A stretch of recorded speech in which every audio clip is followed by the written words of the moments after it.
The year is 1888. The city is London.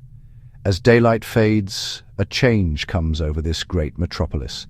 Down by the River Thames, a thick, damp fog begins its slow journey inland, creeping through the docklands into the heart of the city's East End.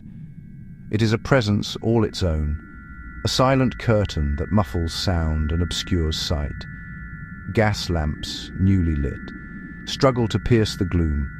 Their weak yellow glow creates small islands of light in a vast sea of shadow. Here, in the district of Whitechapel, the streets are different, narrow, winding, labyrinthine, cobblestone and brick.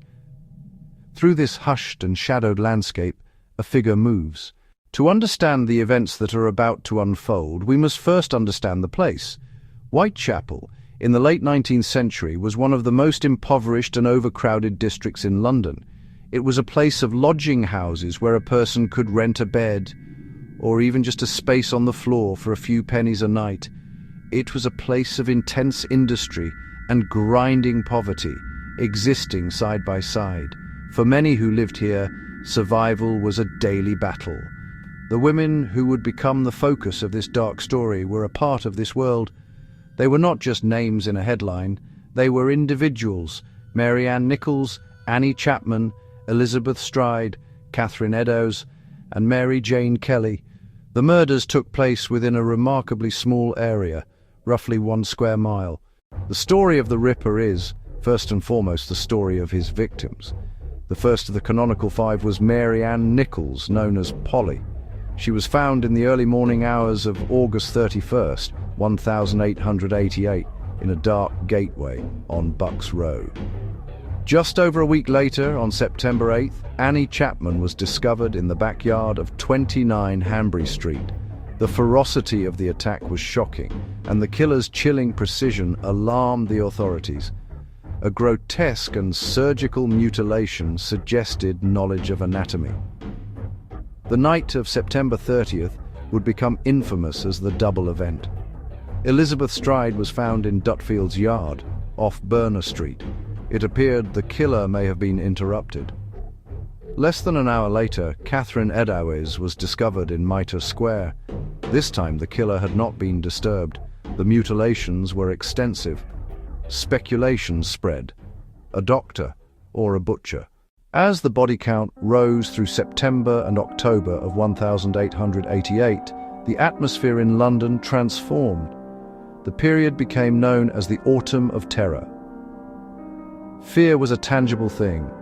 Women were afraid to walk alone after dark. Men formed vigilance committees patrolling the alleyways themselves, armed with sticks, armed with whistles. The gas-lit streets now seemed menacing. Every shadow held a potential threat.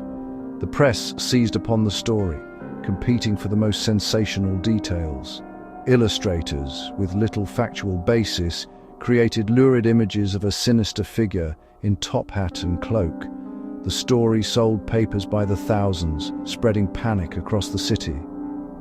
The investigation became one of the largest in the history of the Metropolitan Police and the City of London Police. Hundreds of officers conducted house-to-house inquiries, interviewed thousands, followed countless leads. Despite the effort, the killer struck and vanished without a trace. In the immediate aftermath of the murders, the police investigation began in earnest. H Division officers, Scotland Yard detectives, and Inspector Frederick Aberline took charge. Mapping the crime scenes, measuring distances, noting the exact time and place. They searched for any pattern. They worked before modern forensics. No fingerprints, no DNA analysis. They relied on witness testimony, often contradictory. A foreign-looking man, a gentleman. They examined meager possessions, piecing together a timeline of movements. A blood-stained apron was found in a Goulston Street doorway. Nearby, chalked words read, "The Jews are the men that will not be blamed for nothing." At dawn, Sir Charles Warren ordered the words erased, a controversial decision that fueled debate.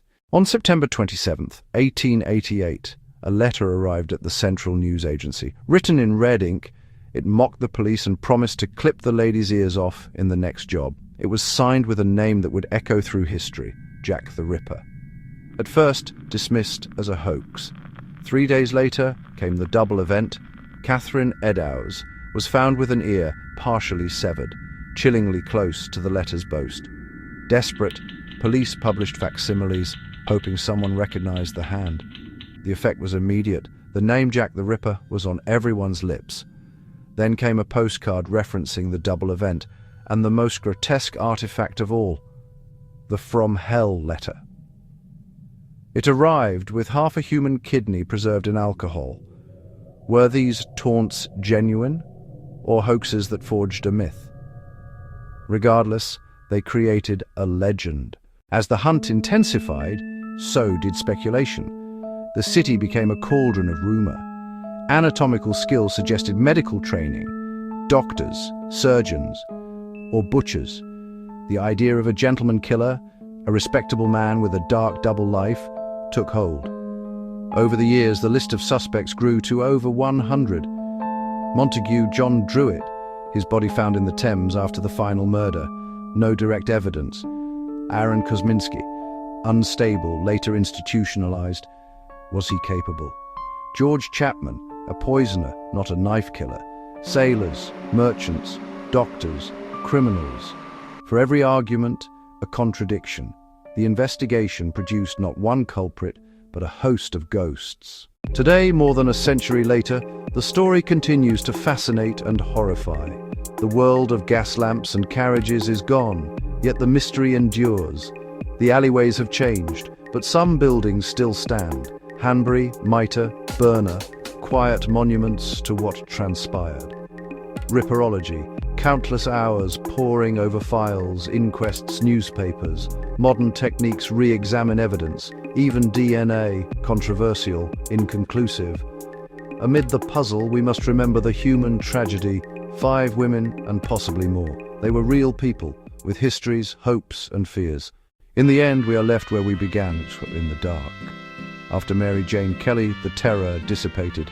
As if the phantom completed his work and vanished, the case remains officially unsolved. There is no final chapter. Who was he? A doctor, a madman, a butcher, someone no one thought to suspect. Did he die? Was he imprisoned? Or did he simply stop? The evidence is a puzzle with its center missing. Some darkness is never fully illuminated.